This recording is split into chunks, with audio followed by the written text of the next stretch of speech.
Welcome back. I'm Ken Eastwood, talking about London's 4-year strategic plan. You know, like the frog said, it ain't easy being green.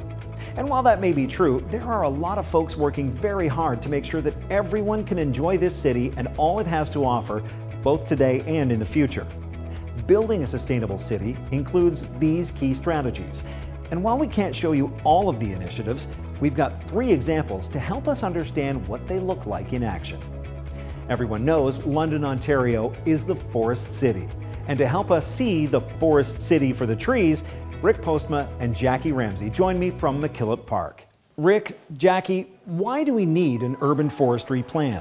Ultimately, we are the forest city, and maintaining our trees is very important, not only for the everyday Londoner, but for our community as a whole. What is the most exciting part of the plan? Most exciting or most interesting part of the urban forest strategy is the plant more. We want to make it easier for people possibly to plant wherever they can, on their neighbors' properties, on city property. We want to encourage people to really embrace the trees. Trees are good, and being the forest city, we really need to adopt that. Make sure you have permission before you plant any trees on your neighbor's property. Good advice. So how do trees help us build a sustainable city then? I think a sustainable city is one that incorporates trees to aid with stormwater. It aids in shading, it aids in noise and air pollution. It helps with all of these factors, and I think that without the trees, we don't have a sustainable city. Okay, so where can we learn more information? Go to the website on your screen, and there's plenty of information there. Okay, great. Now, before we let you go, what do you enjoy most about your job? Something I find very rewarding about my job is being able to make a difference, and going into a woodland and watching it transition from something that maybe wasn't healthy into a much healthier space, and a woodland that we'll be able to retain for many years to come and protect it for the future. That's great. Thank you so much for talking with us. Thank you so much, and I hope that you are interested in learning more about the urban forest. Something we share with our trees is the need for water, and our city manages 3 different kinds of urban water infrastructure: drinking water, stormwater, and wastewater. To help us get our feet wet about how London supports water sustainability is a group of folks who have a fluid knowledge of the topic. They're standing on the Meadow Lily Bridge overlooking London's beautiful South Thames River. So what does our water infrastructure look like? London's citizens and businesses depend on the infrastructure that people don't see. It's underground. We have over 1,500 kilometers of water main underneath London's streets. We have close to 4,000 kilometers of sewers. And if they're not working properly, the city doesn't work properly. We take care of the sanitary system, and everybody's inside facilities they use, it goes to the sanitary sewer and to the pollution plant. So if they weren't operating properly, everybody wouldn't be able to use all their inside facilities.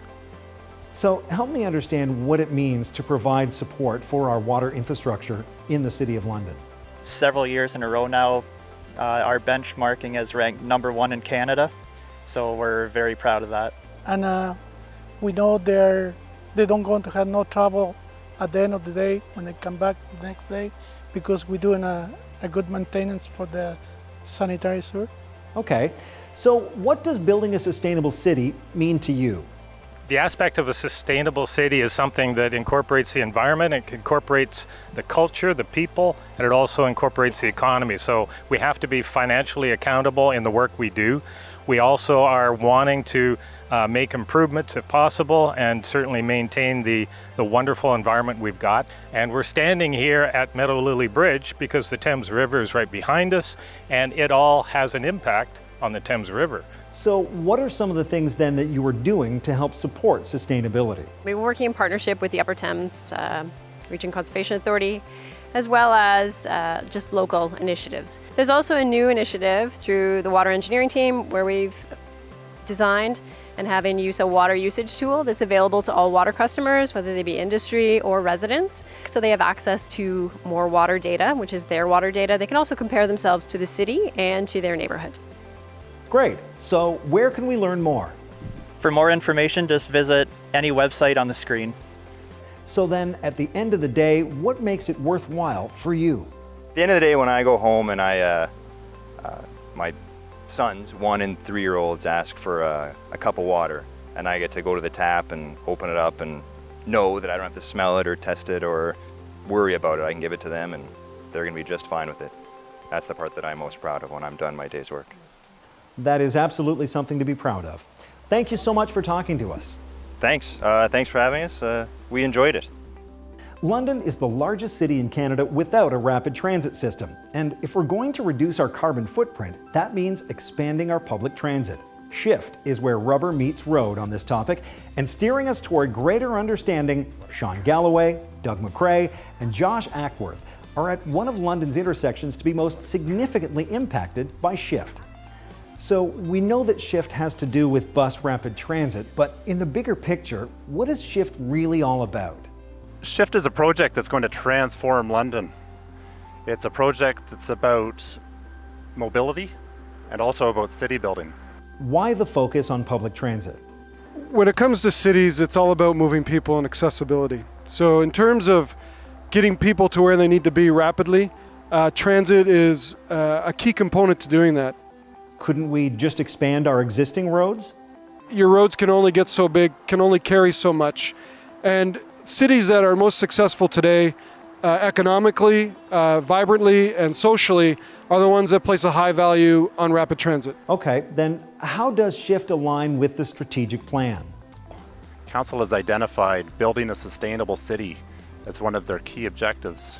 Shift aims to support that by transforming our transportation network into a more sustainable system. So then what phase is Shift at right now? We're in the information gathering stage, and we're still seeking funding, and we're looking forward to breaking ground. So where can we learn more about Shift? It's shiftlondon.ca, the londonplan.ca, or london.ca all has information related to this project. Now, what is your favorite part of working on Shift?